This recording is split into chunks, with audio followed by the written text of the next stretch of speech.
العلماء، علماء و عوام میں حائل خلیج دور کرنے کی ایک منفرد کاوش۔ مسجد میں امام کو تنخواہ کم دی جاتی ہے، اس مسجد میں تعمیر کے نام پر چندہ نہیں دینا چاہیے۔ میری بات سے ابھی آپ کو اختلاف ہوگا، یہ در و دیوار پر جو آپ نے ٹائل لگائے ہیں اس کی ضرورت نہیں تھی، یہ علامات قیامت میں سے ہے۔ اللہ کے رسول صلی اللہ علیہ وسلم نے اس سے منع کیا ہے۔ ہم مسجدوں کی تعمیر پر لاکھوں روپیہ خرچہ کرتے ہیں، لیکن امام کو اچھی تنخواہ دینے کی ہمیں توفیق نہیں ہوتی۔ تنخواہ دینے کے لیے اگر بڑھانے کی بات آئے تو ٹرسٹیوں میں اختلاف ہو جاتا ہے، انہیں تو کیا سمجھا تھا، کہاں سے لائیں گے، کہاں سے لائیں گے؟ تم کیا اپنے گھر سے دے رہے، اپنی جیب سے دے رہے؟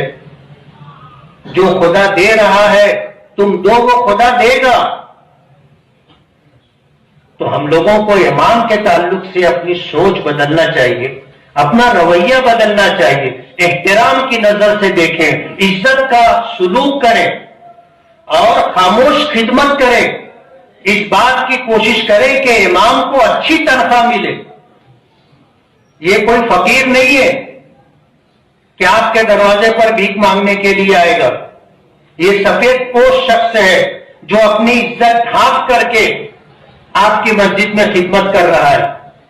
5 وقت آپ تکبیر تحریمہ کے ساتھ نماز پڑھ کر پہلی صف میں دیکھو تو آپ کو اندازہ ہوگا کہ کتنا مشکل کام ہے، اور امام سردی ہو، گرمی ہو، بارش ہو، حالات اچھے ہو، خراب ہو، وہ بیمار ہو، تندرست ہو، خوشی کے موقع میں ہو، غمی کے موقع میں ہو، نماز کا وقت ہوتا ہے، سب کچھ چھوڑ چھاڑ کر کے اسے آنا پڑتا ہے۔